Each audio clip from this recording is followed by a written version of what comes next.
Hi guys, hello and welcome back to another video right here on the channel. So, we are up to cartridge number 11, and this is a little bit different from what we've been expecting, or what we've actually had. This is the first dual game cartridge, okay? So it's just basically two games, where the other carts have had sort of between 6 and 22, I think was on the Atari, was it? So, yeah, it's going to be a little bit harder to kind of review this one. I'm going to stay with the same format. I'm going to play a little bit of both the games and show you, and then I'm going to give you my opinion on them, okay? So, there we go, guys. There's the cover. So, this is Tanglewood and Xeno Crisis. Two totally different games. One's a platformer, one is a shooter. As is the same by now. Little cartridges there. Lovely these. They really are. Just that little mechanism of putting them in your machine and just the actual tactile nature.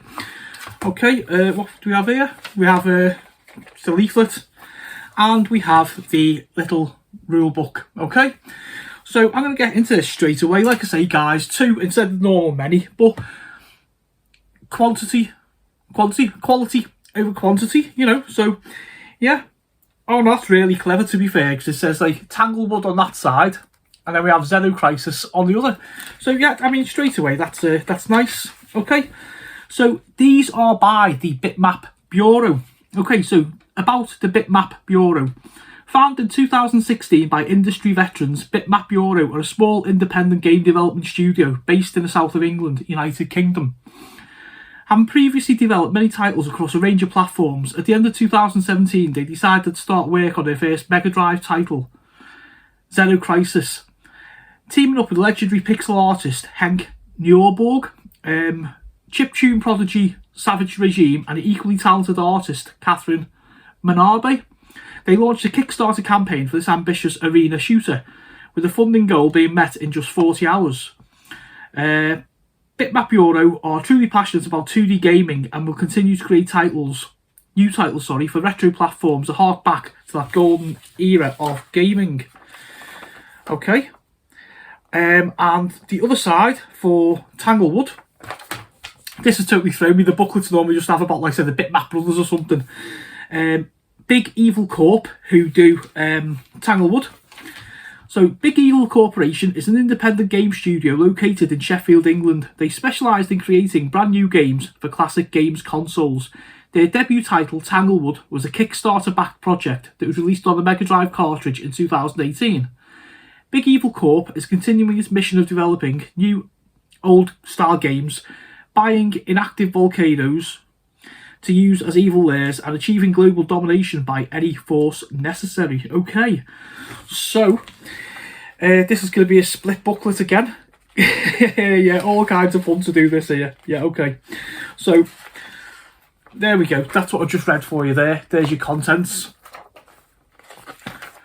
Introduction. A little bit of idea of the graphical style. It's beautifully drawn, this one, to be fair. How to play. The abilities. And then we go on to the other half, which is Xeno Crisis. So we have the introduction there. How to play. The Marines and all different weapons. Different equipment and power-ups you can pick up. And that appears to be the end of the booklet. So what I'm going to do, I'm going to go down, play both, come back and tell you my thoughts. So folks, let's take a look at Tanglewood. Okay, so a nice bright colourful screen to start off with. Let's just get into it. Okay, so it looks like we're now waking up. Okay. So we're basically running around the forest and we're trying to find bits and bobs.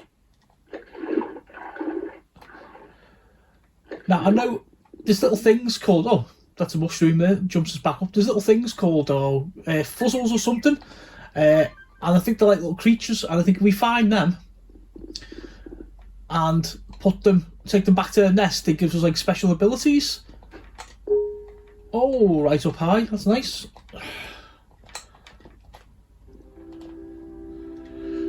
So as you see straight away, this is like a pretty tranquil kind of game. You probably spend more time like I am, like wandering around trying to find out where to go and stuff. See if we can't get higher up. So the animation is nice and smooth off like the main character. So we can't go up there. Let's see where we can go over here.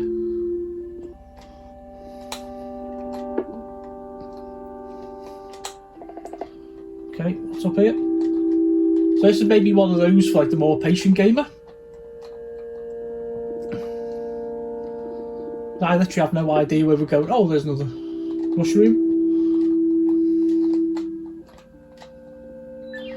And that just took us back where we started off from.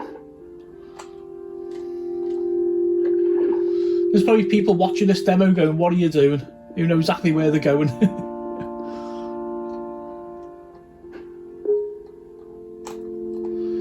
So I've only literally played this once before, folks, so I do remember finding like these little yellow creatures, but where they are I really have no idea.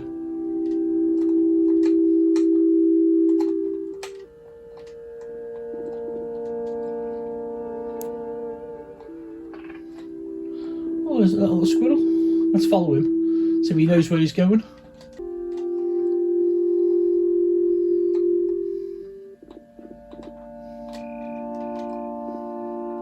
Okay, so I think we've actually got up to this is like where the nest is. Okay, so there's our little friend we were talking about before. So I think we can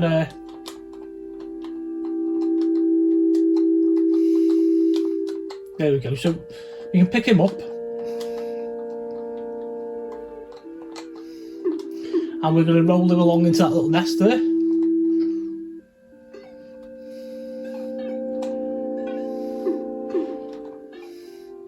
And this is where we actually change ability. So I think we can actually glide with this little guy here. Okay, so you notice we've now turned yellow. So if we jump now, apparently we can glide around and get to higher places on the level and stuff.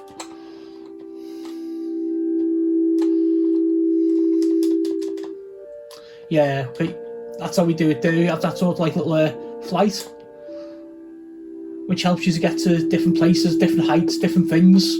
Oh, okay, so what's happened there now is we've actually turned back to our natural colour, so you only actually get so long to use that power. We can, however, go back again and use it. Yeah, so it's a case of just going along, doing what you're doing, avoiding the very few baddies that you find, and getting through the levels. I think it's one of them, like any platform, I think we go sort of 3 levels in and then we get like a boss battle and so on and so forth. Okay, I'm going to leave it there.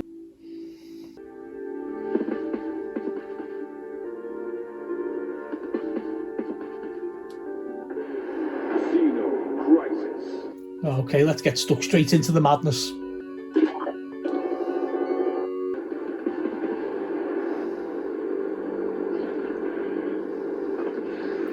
So into the base we go.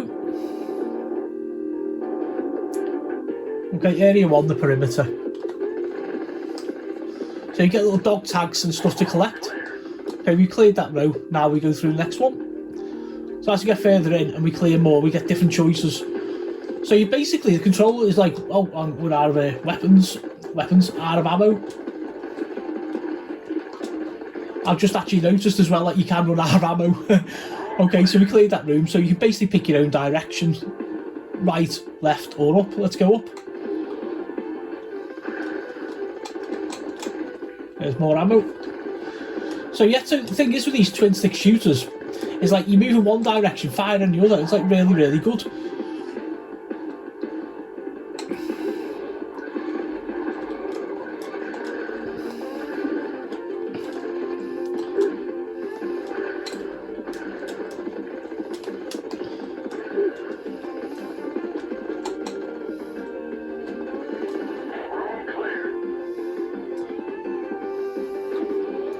Okay, got prisoners to rescue as well.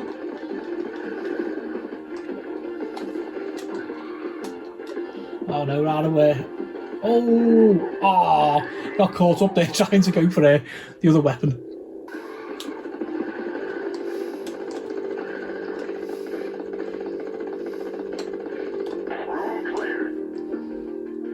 Go grab the ammo there before we go. Oh, okay, we found a boss.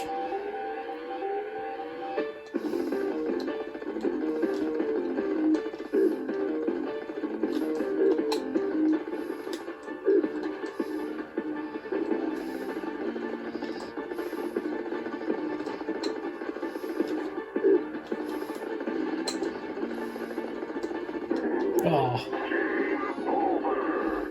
Let's go back up top. Welcome back up. So, yeah, I really love this cart. I do. You could argue there's 2 games and not 22 games, but both those games are quality. They're both projects, like I mentioned earlier in the little booklet, that were kickstarted and went over onto the Sega Mega Drive. So for that particular platform alone, it was nice to actually get cartridges sort of 20 years after it was, you know, the format had kind of like died as such. So that was like really nice. I'd heard of Xeno Crisis in Retro Gamer magazine. I thought it looked really cool. You know, like you saw in the little demo there, it's very, very Smash TV. It's like an arena shooter. You know, so like you're controlling like your direction, but then you're also like sort of controlling which direction you're shooting a gun. So I think this was done first, possibly Robotron in the arcades. Like I say, Smash TV was more famous for it, but I say Xeno Crisis come along and built upon that again. So yeah, Xeno Crisis was like really good, just non-stop, adrenaline pumping action. You know, who doesn't like a little bit of that? Nice at the end of like, you know, a hard day at work, you know, come home, grab a beer, throw something like kind of mindless on, almost. Tanglewood. I like Tanglewood. I find the pace a little too serene for my liking. It's a platformer. It has many interesting concepts. I love the main character.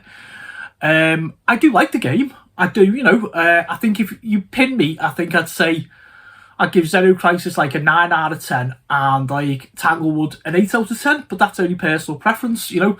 The cute factor might swing it for some, whereas the almost repetitive yet adrenaline fueled style of Xeno Crisis, yeah, you know. So as I say, that's like my opinion anyway. So we are now into like the second lot now, because we've had like the first 10. So we will be seeing more different varied publishers and stuff like that, which is really, really good. Anyway, yeah, today like my my thoughts and my opinions on the first dual cart for Evercade. So drop your comments below. Have you played this on any other platforms? I think it is available for different ones. I say it was Mega Drive first. Well, both of them were Mega Drive. I'm presuming there's Steam copies out there on PC. I'll be honest, I didn't do my homework on what other versions, because I'm like an Evercade channel. But yeah, have you played them? Do you like the look of them? Are you like a fan of the Smash TV arena shooter kind of games? Do you like a little bit more thought on your platformers? Thoughts below. Are you enjoying the series? Are you looking forward to what is to come? We've got a couple of absolutely classic carts coming up for like the rest of the month. We've got the Oliver Twins next, which is like that's I can't wait to play that, but I do think at the same time it's going to be really hard for me because there's so many good games on there. So yeah, listen, retro comments below. What have you been playing? Have you still not got on an Evercade? And if not, why not? You know, I'm going to leave it there, and I'll see you all next month when I unbox the Oliver Twins collection.